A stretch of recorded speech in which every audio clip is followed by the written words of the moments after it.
조선 중기에 문신이자 학자였던 유성룡이 이렇게 그 문서를 발송하는 그런 일을 했던 도채찰사로 있었던 때의 일입니다. 이렇게 각 고을에 발송할 문서가 있어서 영리에게 그 문서를 전달하도록 주었습니다. 그런데 공문을 보내고 난 뒤 사흘 뒤에 문서가 좀 잘못된 것을 알고 수정을 하려고 했습니다. 그래서 영리에게 발송한 공문을 좀 회수해 달라라고 지시했더니 잠깐 가더니 바로 가서 공문을 가져다 주는 것입니다. 아니, 공문을 어째서 발송하지 않고 바로 가져왔느냐, 3일 전에 발송하지 않았냐 라고 이렇게 따지듯이 물으니까 이 영리가 이렇게 대답을 하는 겁니다. 조선 공사 3일이란 말이 있어서 사흘 후에 다시 고칠 것을 예상하고 보관해 두었습니다. 이렇게 말하는 겁니다. 이 말을 들은 후 유성룡은 가히 세상을 깨우칠 말이다, 다 내 잘못이구나 라고 그렇게 이야기했습니다. 그러면서 공문을 고친 뒤에 발송을 했습니다. 여러분, 조선 공사 3일, 이 말은 원래 고려 공사 3일이라는 말에서 나왔습니다. 그 고려 말에 정치가 굉장히 혼란하고 부패합니다. 그래서 정부에서 관하에서 어떤 정책이나 법령이 이렇게 발표되면 3일이 못 가서 그것이 다시 뒤바뀌더라는 거죠. 그래서 관청의 행정명령이 너무 자주 바뀌고 그리고 또 이렇게 체계가 없는 것을 비꼬는 말, 이게 바로 고려 공사 3일이라는 말입니다. 그런데 바로 이것이 조선시대로 넘어가면서 조선 공사 3일이라는 말이 생겨났죠. 그런데 바로 이 조선 공사 3일이라는 말에서 우리가 잘 아는 작심 3일이란 말이 나오게 되었습니다. 작심 3일, 많이 들어보셨죠? 작심 3일, 어떤 것을 하기로 마음을 단단히 그렇게 다잡았지만 3일이 못 가서 그만 중단하고 포기한다라는 겁니다. 3일만 지나면 그냥 흐지부지 중단해버리고 만다라는 거죠. 여러분, 한 해를 시작한 지 정말 엊그제 같은데 벌써 10월을 향해서 달려가고 있습니다. 이제 내일 모레면 10월입니다.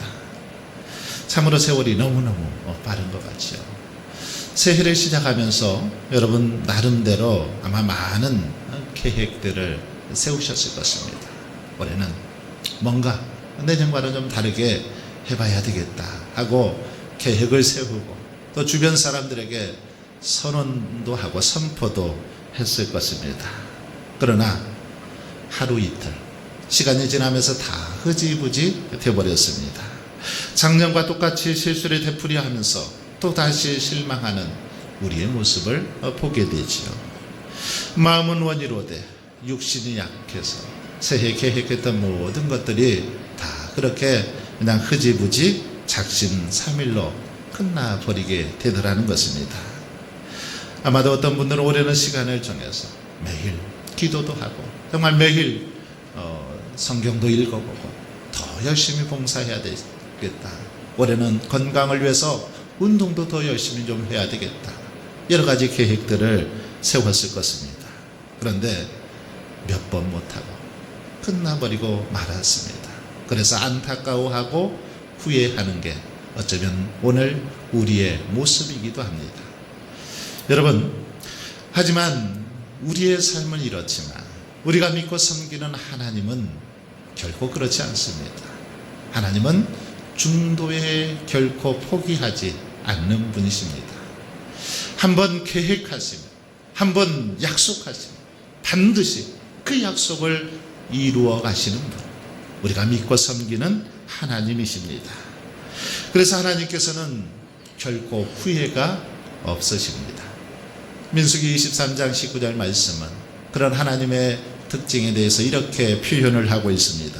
하나님은 사람이 아니시니 거짓말을 하지 않으시고 인생이 아니시니 후회함이 없으시도다.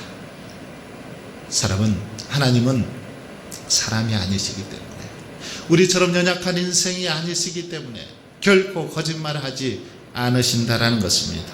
하신 말씀을 반드시 실행하시고 이루시는 분, 우리 하나님이심을 분명하게 말씀하고 있습니다.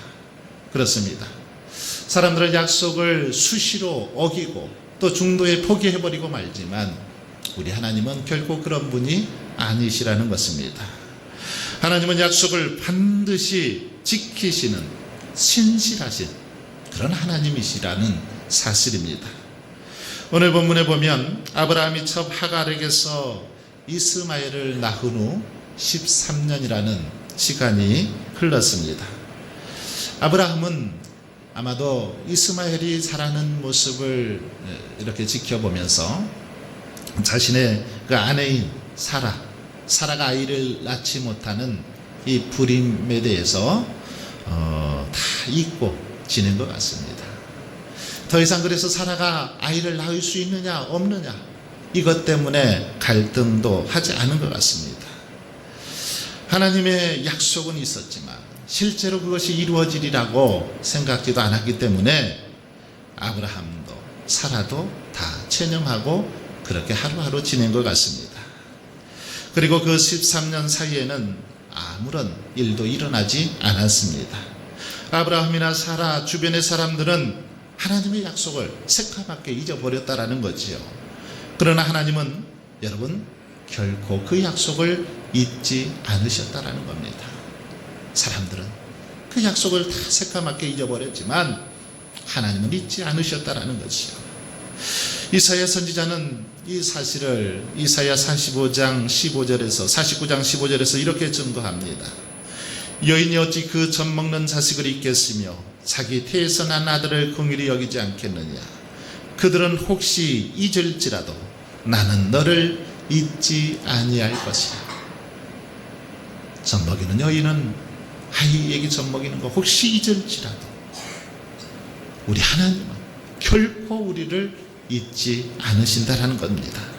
그렇습니다. 하나님은 결코 약속하신 것을 잊지 않습니다. 우리는 다 잊어버리고 중도에 포기해버리지만 하나님은 그런 분이 아니시라는 겁니다. 그래서 흘러가는 세월 중에도 하나님은 계속해서 시계를 쳐다보고 계셨습니다. 시간을 계산하고 계셨다라는 겁니다. 그래서 때가 되자 그 언약을 이루시기 위해서 아브라함의 나이 99세 때에 이스마엘을 낳은 지 13년 후에 하나님이 다시 아브라함에게 나타나셨습니다.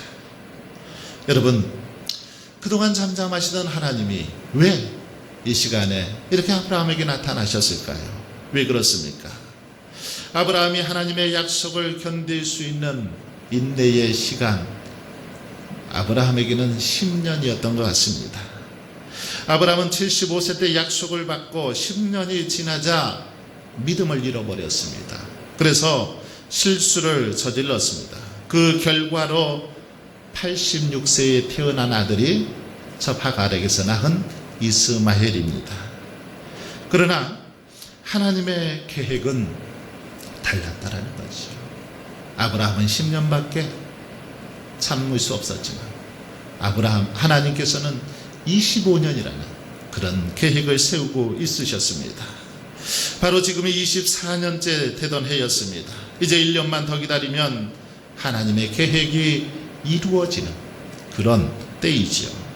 그래서 하나님은 1년을 앞두고 아브라함에게 나타나셔서 다시 격려하시고 믿음을 주시고 비전을 상기시켜 주고 있는 걸 볼 수 있습니다. 그리고는 다시금 하나님의 때를 기다리라. 하나님께서 일하시는 때를 기다릴 것을 그렇게 명하고 있습니다. 여러분, 이처럼 우리 하나님은 우리가 끝까지 포기하지 않고 끝까지 경주할 수 있도록, 끝까지 달려갈 수 있도록 우리를 찾아와서 격려해 주시고 위로해 주시고 힘을 북돋아 주시는 하나님이심을 볼 수 있습니다. 우리를 홀로 내버려 두지 않습니다. 다가와 손잡아 주시고 붙들어 주시는 분, 바로 아브라함의 하나님이 오늘 저와 여러분의 하나님인 줄 믿습니다. 그럼 하나님이 오셔서 아브라함에게 주신 메시지는 무엇입니까? 아브라함에게 나타나셔서 하나님이 뭐라고 말씀하십니까? 1절을 보십시오. 아브라함이 99세 때에 여호와께서 아브라함에게 나타나서 그에게 이르시되 나는 전능한 하나님이라 너는 내 앞에서 행하여 완전하라. 1절 중반쯤 보시면 나는 전능한 하나님이라 이렇게 말씀하고 있습니다. 아브라함에게 나타나셔서 나는 전능한 하나님이라. 이것이 그에게 주신 첫 번째 메시지였습니다. 나는 전능한 하나님이라. 이 선언을 왜 24년이 지난 지금에야 다시 이렇게 말씀하고 있을까요? 이렇게 말씀하신 거, 아브라함이 전능한 하나님을 믿지 않았기 때문입니다. 아브라함이 전능하신 하나님을 온전히 믿지 못했기 때문에 그에게 나타나셔서 다시 한번 나는 전능한 하나님이다 라고 그렇게 선포하고 있다라는 것입니다. 아브라함은 하나님의 약속은 있었지만 그것은 전혀 실현 불가능한 일이라고 생각했습니다. 그래서 하나님을 믿지 못했다라는 겁니다. 그렇기 때문에 하나님께서 그것을 다시 상기시켜 주시기 위해서 아브라함에게 그것을 깨우치기 위해서 이렇게 다시 나타나셔서 말씀하고 있다라는 것입니다. 사람들은 다 잊어버리고 포기해버려도 나는 결코 그렇지 않다. 나는 전능한 하나님이다. 이 사실을 아브라함에게 가르쳐 주시기 위해서 이렇게 나타나셨다라는 것입니다. 여러분, 지금 아브라함의 믿음은 어쩌면 깊이 잠든 그런 상태였습니다. 시간이 흐르면서 이전의 열정, 순수한 믿음은 온데간데 없이 다 사라져 버렸습니다. 그리고 형식만, 껍데기만 남은 그런 신앙의 모습으로 살아갔습니다. 경건의 능력은 없고 모양만 남은 채 그렇게 하루하루 살아가고 있었다라는 겁니다. 그래서 깊이 잠들어 있는 아브라함을 깨우치기 위해서 아브라함아, 너는 불신앙의 잠에서 깨어나라. 나는 약속을 반드시 지키는 전능하신 하나님이다. 24년 전에 내가 너에게 약속한 것을 잊지 말라. 내 태가 끊어져서 내가 임신이 불가능하다는 것을 모든 사람이 알지만 나는 약속대로 분명하게 내게 자녀를 허락할 것이다. 지금 이렇게 말씀하고 있는 것입니다. 여러분은 전능하신 하나님을 믿으십니까? 전능하신 하나님을 믿습니까? 하나님께서는 불가능이 없음도 믿으십니까? 약속하신 대로 무엇이든지 다 이루어 주시는 분임을 믿습니까? 그렇다면 여러분, 우리는 염려할 필요, 걱정할 필요 없습니다. 하나님이 능치 못함이 없으신데, 하나님께 불가능이 없으신데 왜 우리가 염려하고 불안해하고 걱정합니까? 하나님은 우리의 생각과 한계를 뛰어넘어서 우리가 상상할 수도, 우리가 예측할 수도 없는 방법을 통해서 일하시고 역사하시는 분입니다. 바로 이 사실을 성경은 수없이 강조하고 또 강조하고 있는 걸 볼 수 있습니다. 민수기 11장에 보시면 만나와 메추라기 사건이 나옵니다. 이스라엘 백성들이 광야에서 고기가 먹고 싶다고 아우성을 치죠. 그때 하나님께서는 모세를 통해서 너희들이 한 달 동안 정말 고기 냄새가 싫을 정도로 그렇게 고기를 먹게 할 것이다 라고 말씀하시죠. 민수기 11장 19절로 20절에 보면 하루나 이틀이나 닷새나 열흘이나 20날만 먹을 뿐 아니라 냄새도 싫어하기까지 한 달 동안 먹게 하시리니 너희가 지금 고기 먹고 싶어서 아주 그냥 아우성인데 내가 너희들에게 한 달 동안 고기를 먹여주겠다. 더 이상 고기 먹고 싶다는 말이 안 나올 정도로 먹여주겠다. 그렇게 지금 말씀하고 있는 겁니다. 이때 모세는 그렇게 말합니다. 하나님, 이런 황량한 그런 광야에서 어떻게 60만 명이나 되는 사람들에게 고기를 그렇게 한 달 동안이나 먹일 수 있습니까? 무슨 수로 먹이겠습니까? 우리가 끌고 온 양떼와 소떼를 다 잡은들 어떻게 그것을 먹일 수 있겠습니까? 따지듯이 하나님께 그렇게 묻습니다. 모세의 말대로 여러분 그들이 끌고 온 모든 소와 양떼 다 잡아서 먹는다 할지라도 여자와 아이들까지 합치면 200만 명입니다. 200만 명. 200만 명의 사람이 그렇게 먹을 수 있을까요? 턱도 없는 소리죠. 하루 이틀도 아니고 한 달 동안 그 많은 숫자를 먹이겠다는 하나님의 말씀, 어쩌면 가당치도 않은 그런 말씀이죠. 도저히 믿을 수 없는 그런 말씀입니다. 그런데 하나님은 놀라운 방법을 통해서 역사하십니다. 큰 바람을 일으키셔서 이 메뚜기 떼를, 메추라기 떼를 모으기 시작합니다. 그래서 그들이 머물던 진영 사방에 메추라기를 다 가져다가 그냥 쏟아 놓습니다. 얼마나 많이 메추라기 떼를 갖다 쏟아 놓았는지 성경에 보니까 이 메추라기 떼가 하룻길 거리가 되는 곳에 높이 2규빗으로 쌓였다라고 말하고 있습니다. 하룻길 거리. 성경에서 하룻길 거리는 키로수로 32km를 말합니다. 여기서 아마 전주 정도 가는 거리인 것 같습니다. 전주까지 가는 거리에 2규빗 높이. 2규빗 높이면 얼마만큼 높이입니까? 한 규빗이 45cm 정도 됩니다. 2규빗 90cm 정도.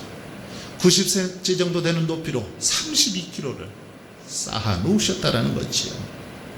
그래서 백성들이 종일 이 메추라기 떼를 모았는데 적게 모은 자도 10호멜을 모았다 이렇게 말합니다.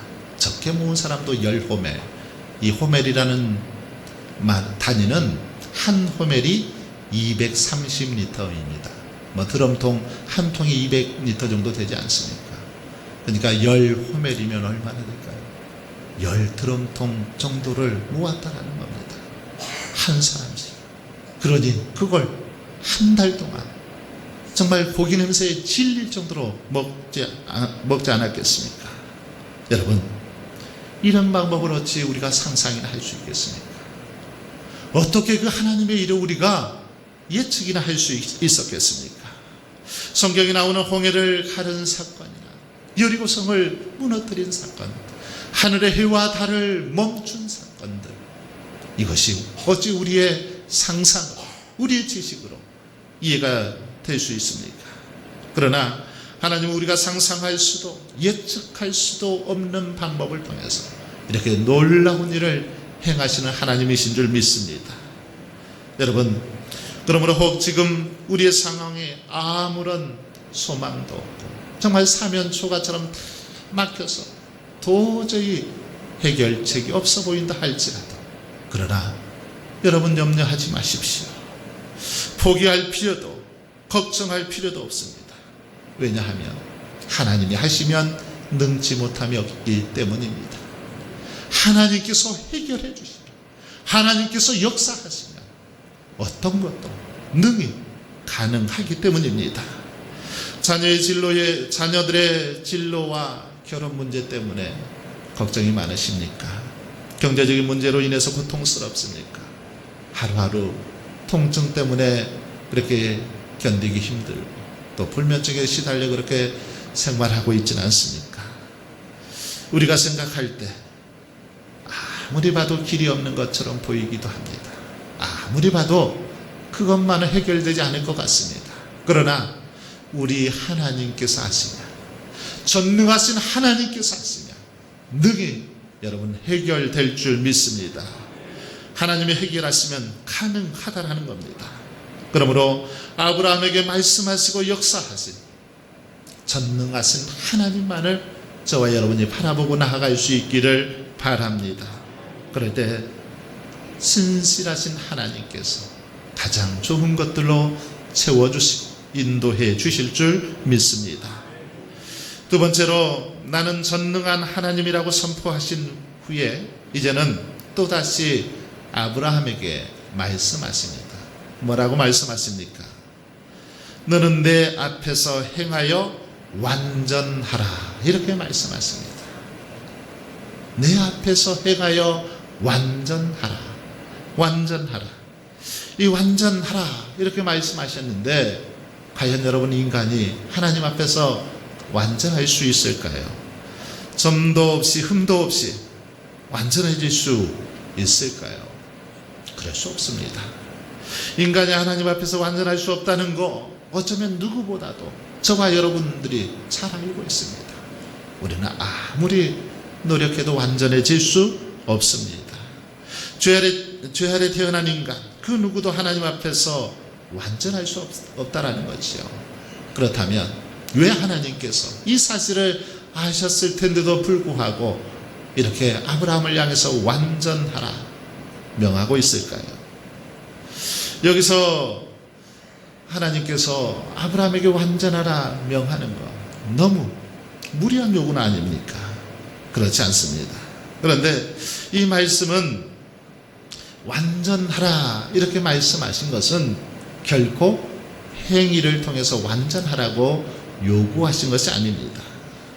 여기서 완전하라는 말씀은 아브라함이 자신 안에 있는 죄를 해결함으로써 죄 용서함을 받아서 하나님 앞에서 영적으로 거룩하게 되어라, 깨끗하게 되어라, 이것을 의미하고 있다는 것입니다. 행위 자체가 완전하라, 흠없이 살아라, 이게 아니라 죄 용서함을 받고 하나님 앞에서 정결한 모습으로 서라는 그런 말씀입니다. 그렇습니다. 하나님께서 당신과의 교제 회복의 조건으로 인간에게 요구하시는 것 행위의 완전이 아닙니다. 회개를 통한 바로 영혼의 정결함, 거룩함을 요구하고 있다는 거죠. 따라서 우리는 연약하여 행위적으로는 하나님 앞에서 완전해질 수 없지만 영적으로 죄에 대해서는 철저히 회개하고 참여함으로 인해서 하나님 앞에 거룩하고 순결한 삶을 살기 위해서 노력해야 한다는 것입니다. 날마다 하나님 앞에서 우리 안에 있는 더럽고 추한 이 죄악에 대해서 철저하게 회개하고 용서를 구함으로 그렇게 하나님 앞에서 성결한 삶을 살아가기 위해서 노력하라는 것입니다. 그래야 할 때 우리는 하나님과의 친밀한 교제를 나누며 하나님께서 베풀어 주시는 풍성한 은혜를 누리게 될 줄 믿습니다. 한번 구약의 제사를 보십시오. 하나님께서 요구하시는 제물의 조건이 무엇입니까? 반드시 흠 없는 것이어야 했습니다. 이것은 오늘 우리에게도 요구되고 있습니다. 흠 없는 모습으로 하나님 앞에 거룩한 모습, 정결한 모습 그렇게 나아가기를 원한다라는 것입니다. 여러분 성경에 보시면 하나님께서 이렇게 아브라함에게 거룩함을 요구할 뿐만 아니라 모세에게도 또 여호수아에게도 거룩함을 요구하고 있는 걸 볼 수 있습니다. 모세는 광야에서 40년 동안 훈련을 받고 80세가 되었을 때 호렙산에서 불타는 떨기나무 가운데서 하나님을 만나게 됐죠. 그때 하나님께서 모세에게 이렇게 말씀하십니다. 이리로 가까이 오지 말라. 내가 선 곳은 거룩한 땅이니 내 발에서 신을 벗으라. 내 발에서 신을 벗으라. 이 말은 하나님 앞에 거룩한 모습으로 설 것을 명하고 있는 겁니다. 하나님께서 모세를 다시 쓰시고자 하실 때 제일 먼저 그에게 요구하신 것 바로 거룩이라는 것입니다. 하나님께서 오늘날도 자신의 일꾼 백성들을 사용하실 때 제일 먼저 요구하시는 것 바로 거룩함이라는 것입니다. 이처럼 거룩함은 성도들이 이 땅에서 복된 삶을 살아가기 위해서 하나님 앞에 귀하고 아름답게 쓰임받기 위해서 먼저 갖춰야 할 덕목이 바로 거룩함이라는 것입니다. 여러분 오늘 그리스도인들이 이 땅에서 빛과 소금이 되지 못하고 세상 사람들로부터 손가락질 받고 비난받는 이유 왜 그렇습니까? 왜 그럴까요? 바로 이 거룩함을 잃어버렸기 때문입니다. 거룩함을 상실한 채로 부정, 부패에 그렇게 빠져서 불의한 삶을 살아가고 있기 때문이라는 겁니다. 거룩함의 능력을 가지고 세상을 변화시켜야 되는데 이 능력을 잃어버리고 그렇게 살아가기 때문에 많은 사람들에게 손가락질받고 지탄의 대상이 되고 있다는 겁니다. 이제 하나님께서는 너는 내 앞에서 완전하라 이렇게 말씀하신 후에 오늘 본문 5절에 보시면 후로는 내 이름을 아브라함이라 하지 아니하고 아브라함이라고 할 것을 명하고 있습니다. 아브라함, 이 큰 아버지라는 뜻이죠. 그리고 아브라함은 열국의 아버지라는 그런 의미를 가지고 있습니다. 아브람에서 아브라함으로 그의 이름을 하나님께서 바꾸어 주셨습니다. 왜 하나님께서 아브라함의 이름을 바꾸어 주셨습니까? 하나님께서 아브라함의 이름을 바꾸어 주신 것. 왜 그럴까요? 그것은 옛 이름, 옛 사람, 이것을 다 버리라는 것입니다. 과거의 스타일로는 내 일을 할 수 없다는 것입니다. 과거의 병든 신앙의 모습은 하나님께서 맡겨주신 사명을 감당할 수 없고 하나님의 축복을 누릴 수 없다라는 것입니다. 그러므로 과거 이거 다 버리고 이제 새로운 모습으로 새 이름으로 새 마음으로 그렇게 나아갈 것을 명하고 있는 것입니다. 사랑하는 성도 여러분, 그렇습니다. 하나님이 우리에게 진정으로 원하는 것 바로 우리가 옛것을 버리고 새 사람이 되는 것입니다. 더럽고 추한 죄악의 모습, 불신앙의 모습들 이것들 다 내려놓고 다 벗어버리고 정말 하나님 앞에서 거룩하고 정결한 모습으로 우리가 살아갈 때, 설 때에 하나님께서는 우리의 삶을 축복해 주시고 또한 영광 받아 주실 줄 믿습니다. 전능하신 하나님만을 온전히 의지하고 하나님만을 바라보며 살아갈 것을 바로 이 말씀을 통해서 우리에게 가르쳐 주고 있다는 것입니다. 그러므로 여러분, 저와 여러분이 정말 아브라함을 아브라함으로 하나님께서 바꾸어 주신 것처럼 우리의 삶도 그런 삶이 되기 위해서 이제는 옛 것들 다 내려놓을 수 있기를 바랍니다. 더럽고 추한 생각들 다 벗어버리고 하나님께서 원하시고 기뻐하시는 생각을 품고 나아갈 수 있길 바랍니다. 그래서 흠없고 참으로 거룩한 모습으로 하나님 앞에 설 수 있길 바랍니다. 그러자 하나님께서는 우리와 맺으신 영원한 언약을 이루어 주실 줄 믿습니다. 아브라함을 축복하신 것처럼 또한 우리의 삶을 축복해 주실 줄 믿습니다. 오늘도 저와 여러분이 바로 이런 믿음을 통해서 하나님의 은혜, 하나님의 축복을 마음껏 누리며 살아갈 수 있길 주의 이름으로 축원합니다.